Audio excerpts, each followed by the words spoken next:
But first, peace talks for Ethiopia's civil conflict have been pushed back until Tuesday. Delegations from the federal government and Tigrayan authorities battling it arrived in South Africa on Monday for negotiations led by the African Union.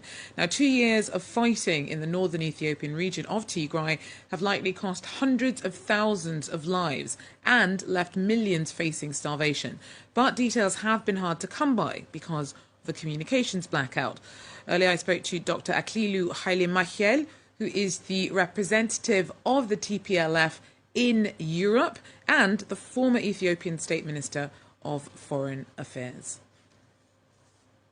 First of all, it has been 60 days since this terrible war has been waging in Tigray, and since the offensive by the allied forces of Ethiopia and Eritrean forces has been taking place.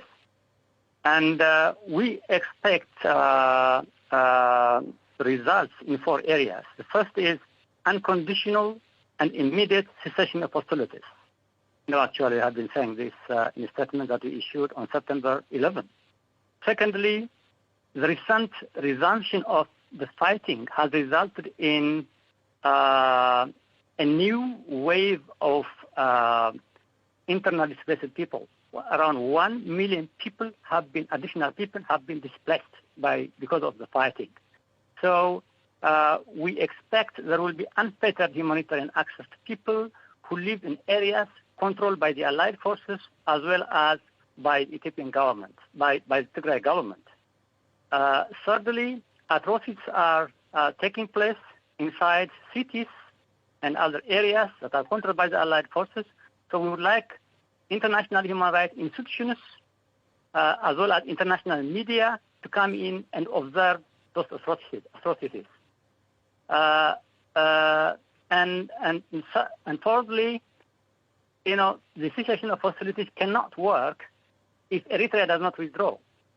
You can't have an effective cessation of hostilities implemented without a third party that is already actively participating in the conflict being drawn out of the conflict itself. So we expect Eritrea will withdraw at if the cessation of hostility is signed. Now, as you alluded to there, a 5-month truce between the TPLF and the federal government fell apart just in August when we saw fighting start up again. How's that likely to affect the viability of these talks? I can only express the commitment from our side. We have been very consistent since the first round of cessation of hostilities. We have been issuing statements that we are looking for immediate and unconditional cessation of hostilities. But the other side may think that there may be a military solution to the conflict, which is not true. Their advances and control of some cities in Tigray might make them feel that there is a military solution to the conflict. That won't happen at all.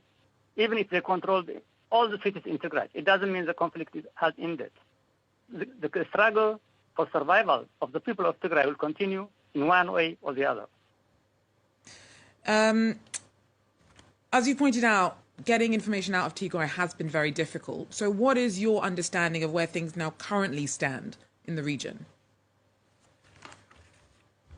There is a complete media blackout in the region, but people who managed to escape areas that are controlled by the allied forces are telling us that the Eritrean and the Ethiopian forces are rounding up hundreds, if not thousands, of young people and then putting them in concentration camps.